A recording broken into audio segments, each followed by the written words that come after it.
आपकी जिम्मेदारी है कि आप अपने जिले में जाकर के जिले में भूख हड़ताल पर बैठ जाइए। पूरे देश में भूख हड़ताल शुरू हो जानी चाहिए, देश के हर जिले में भूख हड़ताल शुरू हो जानी चाहिए। सभी लोग अपने अपने जिले में भूख हड़ताल पर बैठ जाएं और यहाँ जो राष्ट्रीय कमेटी के पदाधिकारी हैं, आपके संगठन के वरिष्ठ पदाधिकारी हैं, उनको अपने जिले से बैठ करके आप लोग सपोर्ट करिए, समर्थन करिए और आपको विश्वास दिलाते हैं कि ये लड़ाई हम जीत करके यहाँ से वापस लौटेंगे। ये लड़ाई हारने के प्रयास सही दिशा में चल रहा है, जिसकी कोशिश सही दिशा में हो रही है, जिसकी ट्रेन दिल्ली की दिशा में जा रही है, वही व्यक्ति दिल्ली पहुंचेगा। तो आप हमेशा ख्याल रखिए कि जब भी आप प्रयास कर रहे हो तो प्रयास आपका सही दिशा में होना चाहिए। योजना आपकी सेंट्रल गवर्नमेंट की है। पिछले 40 सालों से प्रौढ़ शिक्षा, एडल्ट एजुकेशन के जितने भी प्लान थे, साक्षरता की जितनी भी योजनाएं थी, सारी योजनाओं की गाइडलाइन यही दिल्ली सरकार बनाती थी। दिल्ली जैसा दिशा निर्देश देता था, वैसा राज्य की सरकारें अपने यहाँ उसका अनुपालन करती थी। इसी तरीके से साक्षर भारत मिशन में भी आप रखे गए तो उसके निर्देश दिल्ली से ही जारी हुए थे। आपकी तनख्वाह 2000 होगी तो इसके निर्देश भी दिल्ली से ही जारी हुए थे। आज अगर दिल्ली की सरकार ये कह दे कि नहीं हमारी कोई जिम्मेदारी नहीं है, राज्य सरकार की जिम्मेदारी है, तो दिल्ली की सरकार अपनी जिम्मेदारी से भाग नहीं सकती है। केंद्र की सरकार अपनी जिम्मेदारी से भाग नहीं सकती है, केंद्र को अपनी जिम्मेदारी निभानी पड़ेगी। तो आज के समय में, आज जो समय आपके सामने है उसमें मजबूती के साथ केंद्र सरकार के खिलाफ आपको लड़ाई लड़ने की जरूरत है, केंद्र सरकार के खिलाफ आपको अभियान चलाने की जरूरत है। पहले दिल्ली की सरकार अपना पक्ष स्पष्ट करे। आप बताओ, दिल्ली की सरकार एक योजना बना डाले, उसमें प्रेरक को हटा दे, हटा करके वो योजना राज्य को भेज दे और योजना शुरू हो जाए, एडल्ट एजुकेशन का प्लान शुरू हो जाए, प्रौढ़ शिक्षा के क्षेत्र में काम शुरू हो जाए। आप बताओ, एक योजना केंद्र सरकार की जब बिना प्रेरक के आपके गांव में चल रही होगी तो क्या राज्य सरकार दूसरी योजना सिर्फ प्रेरक के लिए लाएगी? कतई नहीं लेकर के आएगी। भाई काम हो रहा है, बिना प्रेरक के काम चल रहा है, केंद्र सरकार के निर्देश है, तो राज्य सरकार कोई दूसरी योजना क्यों लेकर के आएगी? उसी के पैरेलल कोई योजना। इंट्रोडक्शन जानना चाहूँगी। मैं मोहम्मद अकमल खान, राष्ट्रीय अध्यक्ष, राष्ट्रीय साक्षरता कर्मी महासंघ। जी सर, आज ही आपने राष्ट्रीय साक्षरता कर्मी महासंघ में जो आप धरना प्रदर्शन कर रहे हैं, क्या ऐसी मांग है आपकी? देखिए, हमारे प्रेरक हैं देश के 26 प्रांतों में, हर गांव में एक महिला एक पुरुष प्रेरक 2009 में रखे गए थे और इससे पहले भी 1980 से योजनाएं बदल करके इनसे काम लिया जा रहा था और देश में 5.5 लाख इनकी संख्या है। इनके साथ 35 लाख वॉलंटियर्स जुड़ करके असाक्षरों को साक्षर करने का काम कर रहे थे, लेकिन भारत सरकार ने पिछले 40 महीने से इनको तनख्वाह नहीं दिया है और 1 अप्रैल से इन सभी की सेवाएं रोक दी है। लोग भूखे मर रहे हैं, परिवार इनका भूखा सो रहा है और परेशान है ये लोग।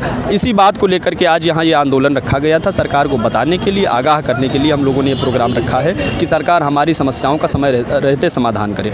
अगर ये मांगे आपकी जो आप बोल रहे हैं, अगर वो पूरी नहीं होती तो क्या करेंगे आप? देखिए, पूरी नहीं होंगी तो ये करेंगे नहीं, कर रहे हैं, करे मरेंगे नहीं। चौराहे पे बैठ रहे हैं तो हम जो चीज़ें हमारे साथ हो रही हैं वो बता रहे हैं लोगों को, समाज को संदेश दे रहे हैं। ये जो परिवार है 40 लाख लोग हैं, सरकार को ये सोचना चाहिए कि ये 40 लाख परिवार जो है सिर्फ 40 लाख वोटर नहीं है। ये जहाँ बैठेगा, पहली चीज़ तो 40 लाख लोगों के साथ 10-10 उनके परिवार के लोग होंगे, उनके रिश्तेदार के लोग होंगे, उनके गाँव के लोग होंगे, कहीं किसी चौराहे पर तो बैठते होंगे ना, ये कोई तो इनको जानता होगा।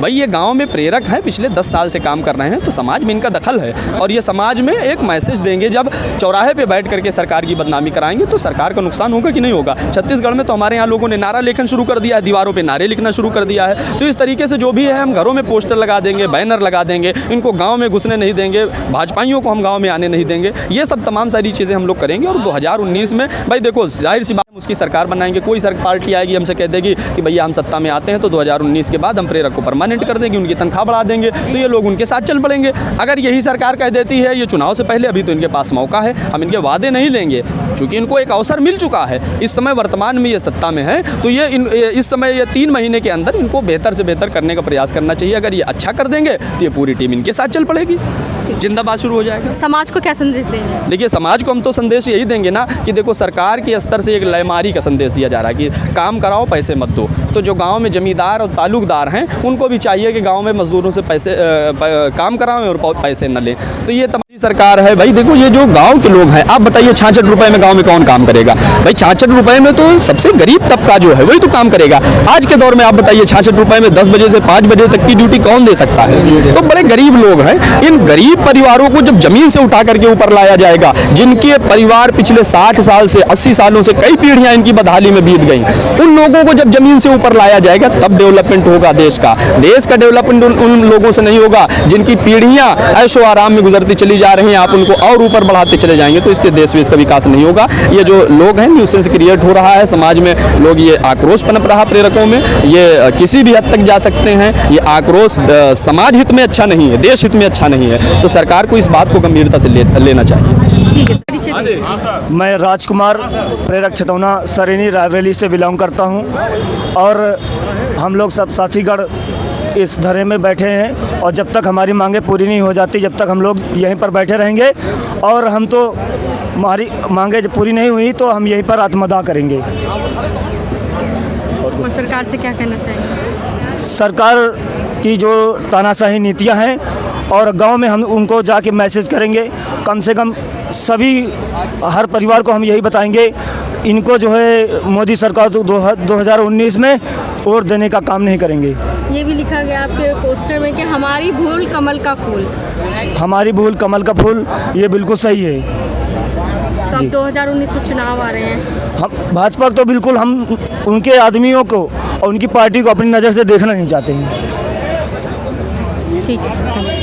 मेरा नाम सलीका खान है, मैं चंबल संभागीय अध्यक्ष हूँ महिला मोर्चा संगठन की तरफ से। तो आज ये आप आई एक महिला होकर के मतलब आप धरने पर बैठी हैं, तो क्या ऐसा मांग लेकर के आई? हमारी मांग ये है कि हमारा 6 साल से जो शोषण हो रहा था मात्र 66 रुपये पैसे के हिसाब से, वो जो एक न्यूनतम मजदूरी है उस हिसाब से भी हमको मानदेय नहीं दिया जा रहा था सरकार की तरफ से, और अब वो भी नहीं मिल रहा है और वो भी नहीं मिल रहा और इस साथ सरकार ने हमको घर पे बैठा दिया है। तो हमारी मांग है कि हमारी सेवा बहाली करें और हमको नियमित करें, हमको परमानेंट करें, स्थगीकरण करें, हमारा जल्द से जल्द एक मुश्त हमारा मानदेय का भुगतान किया जाए।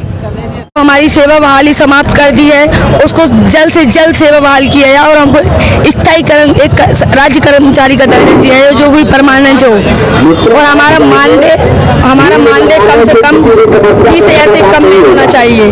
और बस हमारी ये सारी परेशानियाँ हैं, वरना हम सरकार को ये चैलेंज करते हैं, समय रहते सरकार ने हमारी बातें नहीं सुनी तो हम सरकार को सत्ता से बाहर का रास्ता 2019 में दिखा देंगे।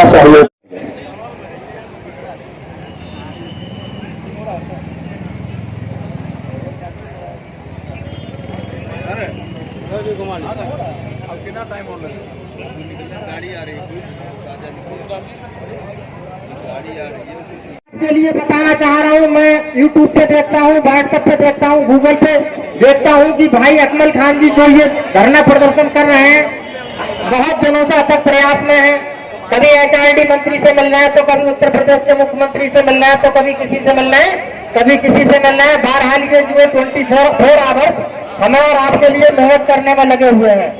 ज्यादा समय नहीं लूंगा, 1 मिनट का समय मैं और लूंगा। मेरे भाइयों, मैं आपको बताना चाह रहा हूँ, एक बार की बात है कि एक जंगल में पेड़ पर आग लगी हुई थी और तो मुसाफिर जा रहे थे मेरे भाइयों।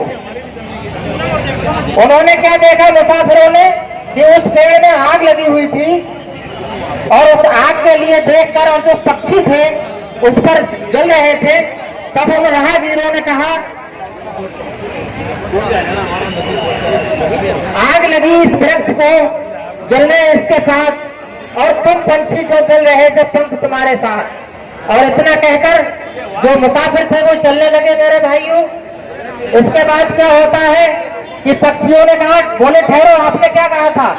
उन्होंने कहा था कि हमने ये कहा था कि आग लगी इस वृक्ष को जलने इसके पास और तुम पंछी को जल रहे थे पंख तुम्हारे साथ। बोले सुनिए, फल खाए इस वृक्ष के गंदे कीने पात, अब धर्म हमारा यही कहे हम जले इसी के साथ मेरे भाइयों।